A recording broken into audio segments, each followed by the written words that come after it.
Right now, a traditional 4-year university degree is going to cost you anywhere from, I don't know, 40 to well over No, $100,000. easily. Often way more if you factor in everything else. Right.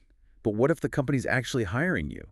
What if they don't even care about that degree anymore? It's a huge question. Yeah. What if the new Ivy League is literally just a free Google account and, a cloud server? I mean, it sounds like a provocative thought experiment, right? Hmm. But it is rapidly becoming the actual mechanical reality of the modern workforce. Which is wild to think about. It is. We're witnessing the quiet construction of this entirely new educational infrastructure.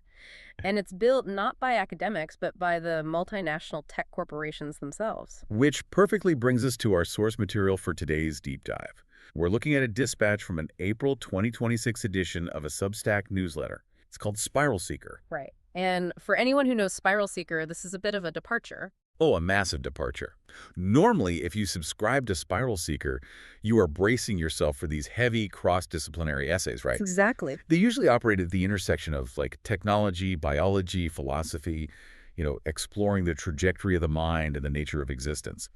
Heavy stuff. Very theoretical. But this specific post drops all the abstract philosophy. It literally hands you an instruction manual. It's this highly practical, step-by-step blueprint to the Google Skills ecosystem. And, that pivot is startling at first glance, moving from the theoretical limits of human consciousness to a utilitarian guide on how to get a corporate certificate. Yeah, it feels jarring. It does, but the more you look at it, the more you realize it's actually the exact same subject. Right, how so? Well, in an era defined by massive information overload and the rapid acceleration of AI, the way a human being acquires the skills to survive the modern economy, that actually is the trajectory of the mind. Oh, wow. I love that framing. Right.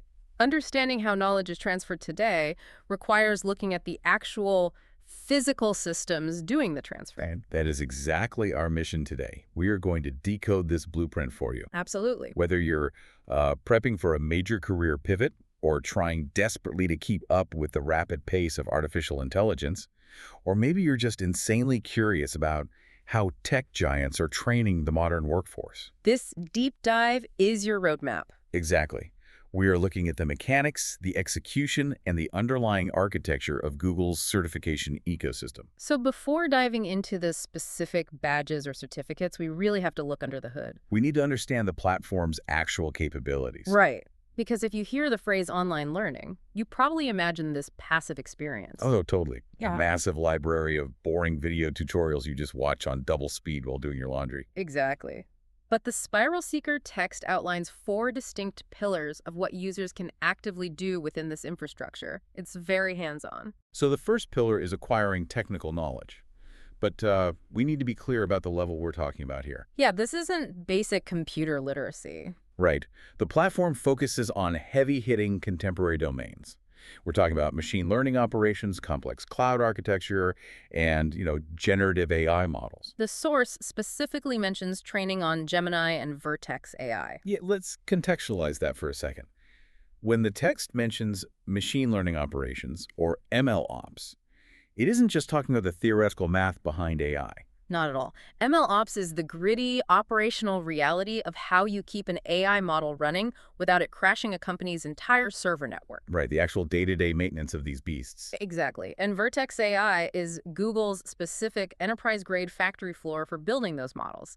So Pillar 1 is about acquiring the deep structural knowledge of how these massive systems function. Which flows directly into the second pillar, executing practical tasks. This is key. Yeah, you aren't just reading a white paper about Vertex AI. You are utilizing interactive, hands-on labs.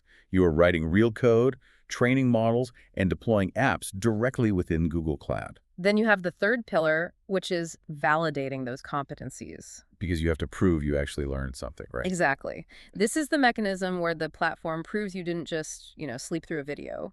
It issues industry-recognized credentials, skill badges, and formal certifications. And then the final pillar rounds out the ecosystem by focusing on the business side of the digital economy, operating business tools. Right. This covers the mechanical reality of running Google Ads, Google Analytics, and just the standard digital marketing infrastructure that keeps the internet's lights on. So those 4 pillars, Yeah. acquire, execute, validate, operate, They form this completely closed-loop system. They do. But the true innovation of this infrastructure, the real reason it's so effective, lives entirely within that second pillar. The practical execution. Okay, let's unpack this. Specifically, how they manage that execution phase. Because the text emphasizes that users operate in these sandbox environments without any localized setup. That phrase, localized setup, is doing a lot of heavy lifting there. Right. Think about it like this. Imagine you decide you want to learn how to cook at a professional Michelin star level. Okay, I'm following. If you try to do that at home, your localized setup is an absolute nightmare. You have to spend thousands of dollars buying industrial ovens, tracking down rare ingredients, prepping everything. And at the end of the night, you are the one scrubbing a mountain of pots and pans. Exactly. It's exhausting before you even start cooking. What's fascinating here is how that exact same nightmare applies to computer science. Oh, 100%. Historically, if you wanted to learn machine learning, step one was navigating what engineers literally call dependency hell. Dependency hell. That sounds awful. It is. You would spend days just trying to get the right versions of Python, various coding libraries, and specific software frameworks installed on your personal laptop. And if you update one thing, it breaks 3 other things, right? Every single time. Plus, I mean, if your laptop is like 5 years old, you probably don't even have the computing power to process the data anyway. The physical machine itself is a massive barrier to entry. But by moving the learning environment into a cloud-based sandbox, Google completely eliminates dependency hell. It's just gone. Poof. Oh. The sandbox is a temporary, isolated virtual computer that spins up on Google's massive servers thousands of miles away, but you control it straight through your web browser. So it's literally like walking into a fully stocked, professional Michelin star kitchen that just magically appears the second you want to learn. Yes. The ingredients are perfectly prepped, the ovens are already hot, and the dishwashers are handled by someone else entirely. You just focus purely on the act of cooking. Precisely. You are deploying applications and training complex generative AI models directly in a Google Cloud. You're entirely bypassing the limitations of your own hardware. The pedagogical shift there is massive. The hardware of the learner is no longer a bottleneck. The software installation is no longer a hurdle. You move instantly from theoretical study to immediate practical execution. And that completely democratizes access to cutting-edge tech education because the friction of entry literally drops to 0. It does, but, we also have to look at the business incentive here. Right, because Google isn't building this frictionless kitchen purely out of the goodness of their hearts. Oh, definitely not. Think about it. If they train a massive generation of developers to learn AI exclusively using Vertex AI and Google Cloud sandboxes, what happens when those developers go out and start their own companies? They're going to buy the ovens they already know how to use. Exactly. It is a brilliant strategy for long-term enterprise lock-in. By providing the educational infrastructure, they are simultaneously creating the future customer base for their proprietary tools. Wow, okay, so if the kitchen is fully built and there's 0 friction to get in, how do they keep it from becoming the Wild West? What do you mean? Like, if anyone can just jump in and use it, how does a future employer know who can actually cook and who just, messed around with the stoves for a few hours? Well, that requires a rigid architecture of competency. You have to pair the frictionless learning with highly friction-based validation. Okay, that makes sense. The source material actually maps out how Google categorizes and rewards this knowledge. They do it through 3 distinct certification tracks structured entirely by professional complexity. Right, so let's break those down. The first track is the Google Career Certificates. These are the foundational to intermediate credentials. Yeah, the text notes, they validate job-ready skills for subjects like data analytics, cybersecurity, IT support, project management, UX design, and the Google AI Professional Certificate. Right, and these are really designed as entry points. They take someone with 0 background in a specific field and give them the baseline framework needed to secure an entry-level position. But wait, I'm reading the source here, and I'm a bit confused by a major fragmentation. Oh, what's that? It says these specific career certificates are typically hosted via partner platforms. It heavily emphasizes Coursera. Yes, that's Jake. But the next 2 tracks, the Cloud and Skillshop Certifications, they seem to live entirely within Google's own proprietary ecosystem. They do. So if Google is building this massive, world-class educational infrastructure, why outsource their biggest foundational certificates to a third party like Coursera? Doesn't that dilute the Google brand? This raises an important question about the fundamental difference between conceptual learning and operational training. Okay, lay it on me. Think about a subject like UX design or project management. Those are broad conceptual methodologies. The core principles of managing a project are relatively universal whether you work at Google, Apple, or, I don't know, a mid-sized logistics company in Ohio. Right. The philosophy of good design doesn't really change just because of the logo on your paycheck. Exactly, and because those skills are conceptually broad, they benefit immensely from a traditional massive open online course structure, MOOC. Oh, I see. Coursera specializes in delivering that exact type of video-heavy, peer-reviewed, universally applicable curriculum at a global scale. So Google basically leverages Coursera's existing distribution network to broadcast those broad concepts. So Coursera acts as the traditional classroom for universal concepts. You're right. But the second and third tracks abandon that universal approach entirely. Completely. Because the second track is the Google Cloud Certifications. These are formal technical credentials assessing your competency specifically in Google Cloud platform architecture. And they enforce a pretty strict three-tier hierarchy to measure that competence. You're very strict. So the hierarchy starts at the foundational level. This evaluates broad cloud literacy. It's for people who need to understand the cloud but might not actually be coding it. Like the Cloud Digital Leader certification. Exactly. Then it escalates to the associate level, like the associate cloud engineer, which evaluates fundamental hands-on implementation skills. And finally, you hit the professional tier. This is the advanced, highly specialized domain. We're talking about the professional cloud architect, the data engineer, or the machine learning engineer. Right.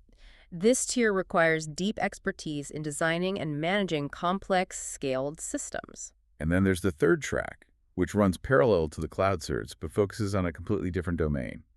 The Google Skillshop Certifications. Yes, these are pure operational credentials. They verify proficiency in Google's marketing, advertising, and analytics platforms. This includes highly granular exams for Google Ads, breaking down into specific networks like search, display, and measurement, along with Google Analytics. And looking at those cloud and Skillshop tracks, it clarifies exactly why they aren't on Coursera. Because it's proprietary tech. Exactly. You can't outsource a Google Analytics practical exam to a third-party video platform because the student actually needs to be manipulating real analytics dashboards. Ah, that makes perfect sense. To validate hyper-specific operational skills on proprietary Google technology, you must force the learner inside Google's distinct testing environments. It's the difference between learning the theory of aerodynamics and actually flying a plane. Oh, that's a great way to put it. Like, Coursera is the ground school. It teaches you the broad concepts of how a wing generates lift, which applies to literally any airplane. Right. But the cloud and Skillshop tracks are the flight simulator for a very specific, highly complex Boeing aircraft.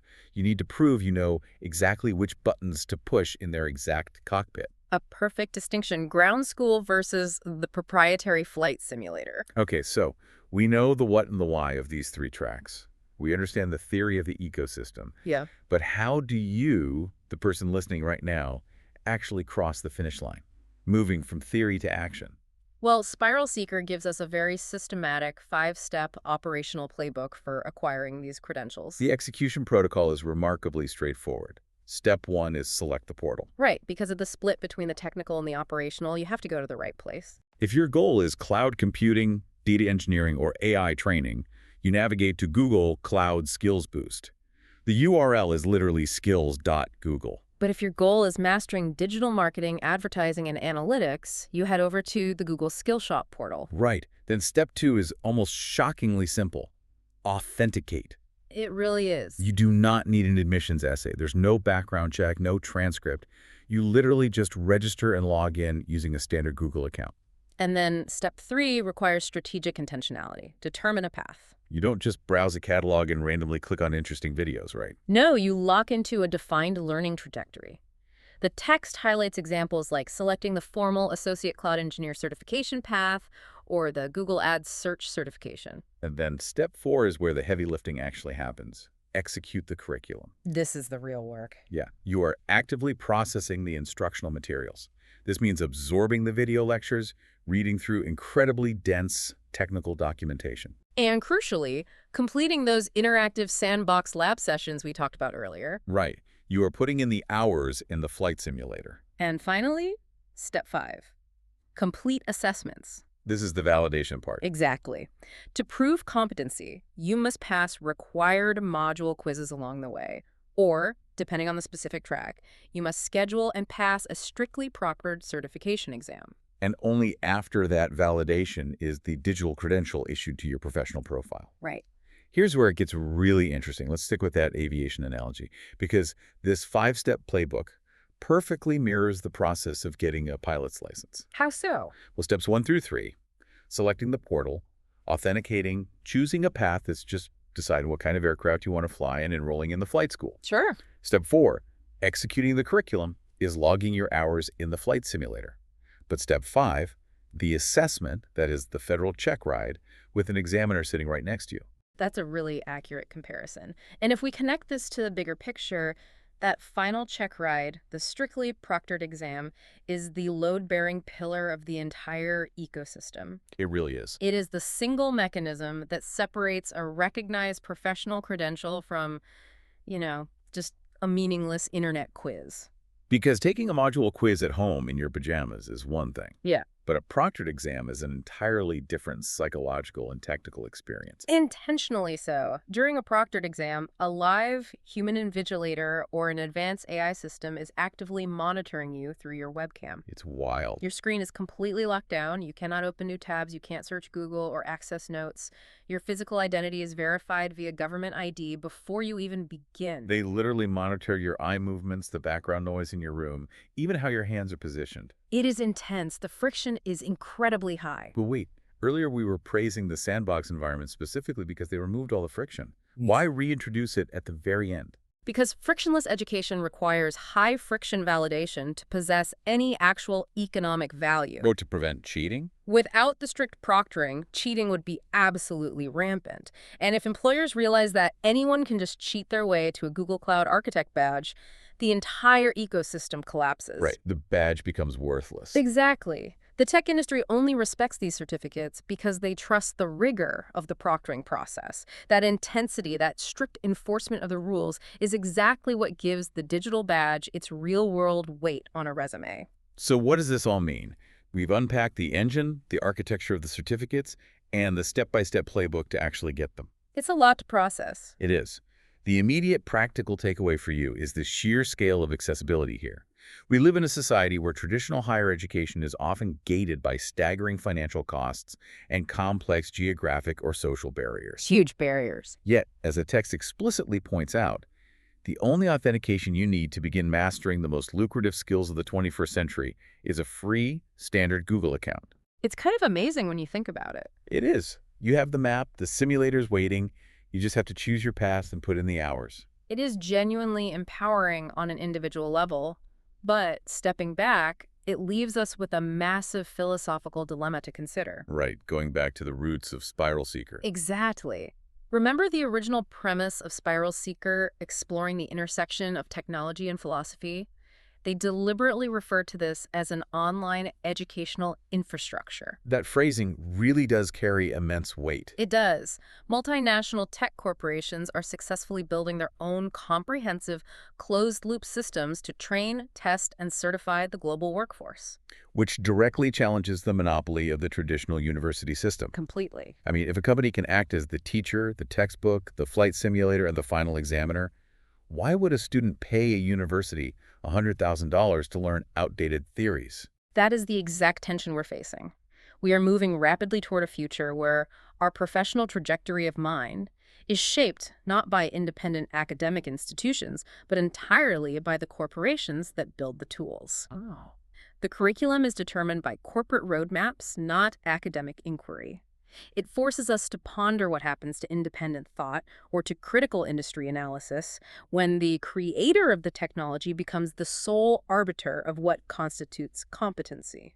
It redefines what it means to be educated. It really does. I guess the instruction manual really was a philosophy book all along. Funny how that works out. Next time you log in with that standard Google account, just remember, you might be learning the skills of the future, but you are also participating in a monumental shift in how humanity defines, controls, and distributes knowledge. Keep that in mind. Keep digging, keep questioning. We'll see you on the next deep dive.